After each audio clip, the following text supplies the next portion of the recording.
اعوذ باللہ من الشیطان الرجیم بسم اللہ الرحمن الرحیم شہر رمضان الذی انزل فیہ القرآن ھدی للناس وبینات من الھدی والفرقان۔ یہ رمضان کا مبارک مہینہ وہ مہینہ ہے جس میں قرآن کو نازل کیا لوگوں کی ہدایت کے لیے۔ اسی لیے آپ دیکھتے ہیں کہ رمضان کے مہینے میں اہتمام کیا جاتا ہے کہ پورا قرآن پڑھے یا پورے 30 دن میں 30 پاروں کو ختم کرے۔ لیکن کیا ہماری جو یہ بحث چل رہی ہے وہ اس بات پر چل رہی ہے کہ 30 دن میں 30 پاروں کو ختم کرنے سے ہمارا کام ختم ہوتا ہے؟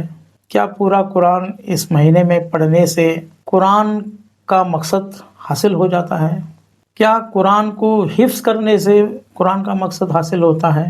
ہم یہی بتانا چاہتے ہیں کہ صرف پڑھنے سے اور حفظ کرنے سے مقصد حاصل نہیں ہوتا، قرآن سے کامیابی حاصل نہیں ہوگی۔ قرآن سے آپ کو اس طریقے سے ہم کو جو جنت کی جو ہم اپیکشا کرتے ہیں وہ بھی حاصل ہونا مشکل ہے، کیونکہ رسول خدا قیامت کے دن شکایت کریں گے، یا ربی ان قوم اتخذوا ھذا القرآن مہجورا، کہ میری قوم نے اس قرآن سے سسٹمز کو نہیں لیا تھا۔ تو اسی لیے قرآن کو نافذ کرنا یہ اصل مقصد ہے۔ یعنی جو سسٹمز، ایسا نہیں کہ رسول خدا نے سسٹمز نہیں بتائے ہیں، نہیں نافذ کیا ہے، بلکہ دین پورا مکمل ہوا ہے، لیکن دھیرے دھیرے باطل نظام ہم پر مسلط ہوتا چلا گیا اور ہم نے اس کو باخوشی ایکسیپٹ کیا، اور قرآن کے سسٹمز کو ہم نے نہیں سمجھا۔ ہم نے سمجھا کہ قرآن صرف پڑھنا ہے، یاد کرنا ہے۔ ہم نے 3-4 دن سے اسلامک اکانومک سسٹم پر بات کی کہ قرآن کس طرح سودی نظام سے منع کر رہا ہے، کس طرح زکوٰۃ کی بات کرتا ہے۔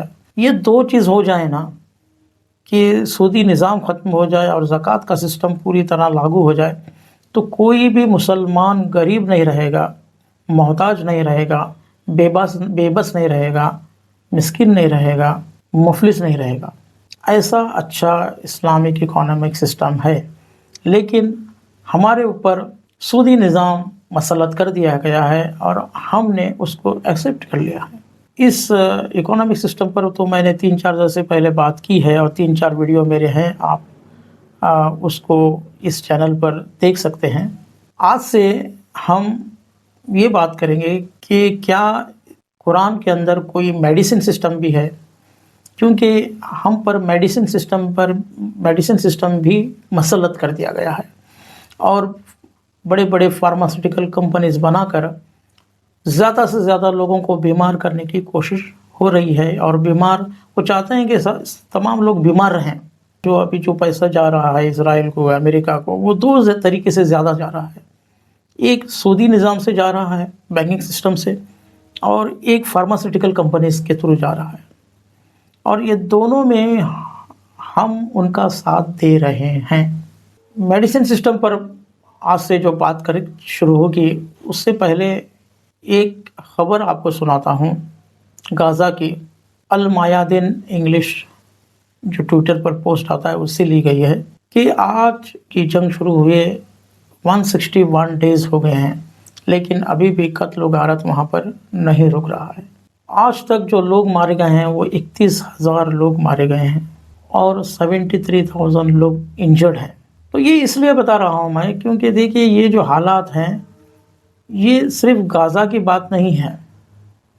ان کا ارادہ، امریکہ اور اسرائیل کا ارادہ ہے کہ ہر دنیا کے چپے چپے میں ایسا ہی کرے، ایسے ہی قتل و غارت کرے، ایسے ہی جنگ کرے، ایسے ہی زمین اپنے قبضے میں کرنے کی کوشش کرے۔ یہ ہوتا رہے گا۔ کیوں ہوتا رہے گا؟ کیونکہ ہم نے قرآن کے نظام کو نہیں اپنایا، اور ان دونوں کے نظام کو ہم نے اپنایا ہے۔ اسرائیل اور امریکہ کے نظام کو ہم نے اپنایا ہے۔ اکانومک سسٹم ان کا ہے جو ہم نے اپنایا ہے، میڈیسن سسٹم ان کا ہے جو ہم نے اپنایا ہے۔ کیوں ضرورت ہے میڈیسن سسٹم کی؟ دیکھیے، پہلے 100 سال کے اوپر لوگ جیتے تھے، ان کے دانت اچھے رہتے تھے، مضبوط ہوتے تھے، کھاتے پیتے جتنا بھی کھاؤ، کوئی کسی کو شوگر نہیں ہوتی تھی۔ آج ہم یہ کہہ رہے ہیں کہ کھانے پینے کا جو مسئلہ ہے اس میں ایسا ہو رہا ہے۔ نہیں، ایسا نہیں ہے۔ یہ سب بیماریاں ہی نہیں ہیں، بلکہ یہ کریٹ کی گئی بیماریاں ہیں، کیونکہ ان کے فارماسیوٹیکل کمپنیز اسی سے چلتے ہیں کہ ہر روز لوگوں کو دوائیاں کھلاؤ، آپریشن کراؤ، ڈراؤ دھمکاؤ، ویکسینس دے کر اور بیمار کرو، اور پینڈیمک جیسے چیزیں بار بار لے کر آؤ تاکہ لوگ ڈر میں رہیں اور ہمیشہ ہاسپٹلز کی طرف اور ہمیشہ دوائیوں کی طرف ان کا رجحان بنا رہے۔ اسلامک میڈیسن سسٹم کیا ہے کہ علماءوں نے رسول خدا اور ائمہ معصومین کے جو احادیث جمع کی ہیں ہیلتھ کے متعلق، اس کو لے کر کے ایک کتاب لکھی گئی ہے دراست فی طب رسول المصطفیٰ۔ اس کو اگر ہم اچھے سے نافذ کریں گے تو ہم اسلامک میڈیسن سسٹم کے ہاسپٹلز بنا سکتے ہیں، جس میں ہیلتھ سینٹرز بھی ہو اور ڈیلیوری کرنے کا ایک سسٹمز ہو، جس میں پھر بعد میں آپ کو ایسی گولیاں کھانا نہ پڑے جس سے پھر بعد میں ڈیلیوری میں سختی ہو اور اس کے بعد سیزرین کرنا پڑے۔ یہ سب ایک جال ہے، تو اس کے اوپر بھی ہم دھیرے دھیرے بات کریں گے، لیکن اسلامک میڈیسن سسٹم ہم بنا سکتے ہیں اور یہ سب مسجدوں سے شروع کیا جا سکتا ہے۔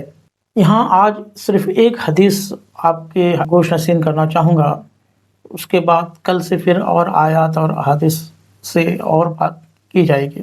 کیا کہتی ہے حدیث؟ جوارح الانسانی و عروقہ و اعضائہ جنود اللہ، یعنی کیا؟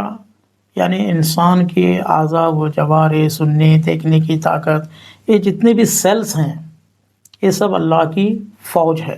مجندۃ علیہ، یعنی وہ فوج جو ہے حملہ کرتی ہے۔ فَإِذَا أَرَادَ اللَّهُ سُقْمًا سَلَّطَ عَلَيْهِ، یعنی اللہ جب ارادہ کرتا ہے کسی کو بیمار کرنے کا تو وہ اس پر مسلط ہوتے ہیں۔ کہنے کا مطلب یہ ہے کہ دیکھیے، بیمار اگر کرتا بھی ہے اللہ تو اللہ کی طرف سے ہے، اور اس کا علاج بھی اللہ نے بتایا ہے۔ یہ نہیں کہ آپ کیمیکل کی دوا کھانے کے بعد ہی وہ آپ نے دوا کھائی، بلکہ اگر آپ کوئی شہد لیتے ہیں تو وہ بھی دوا ہے۔ تو اس طریقے سے نیچرل چیزوں سے ہم کیسے علاج کر سکتے ہیں اور ہم بیمار کیوں گرتے ہیں، یہ سب پر ہم تھوڑی سی بات کریں گے، 3-4 دن، جس طریقے سے ہم نے اکانومک سسٹم پر بات کی۔ اور الحمدللہ ہم نے ایک جو کمپنی شروع کی IGL اسلام گیوز لائف، اس کے اندر ہم نے کچھ پروڈکٹس بھی بنائے ہیں، لیکن ہم چاہتے ہیں کہ اس کو ایک تھوڑی سی آگے لیول تک لے کر جائیں، اور اسلامی سسٹمز جو ہے میڈیسن سسٹم اور اسلامک اکانومک سسٹم، اس کے ہر مسجد میں سینٹرز ہوں۔ یہ دو ہی نہیں، اور ایک میں بات کروں گا بعد میں جب اسلامک ایجوکیشن سسٹم پر بات آئے گی۔ تو اس طریقے سے اگر ہم کام کرتے رہیں گے تو ہم قرآن کو اس طریقے سے نافذ کریں گے تو انشاءاللہ کامیاب ہونے میں ہم کو دیر نہیں لگے گی۔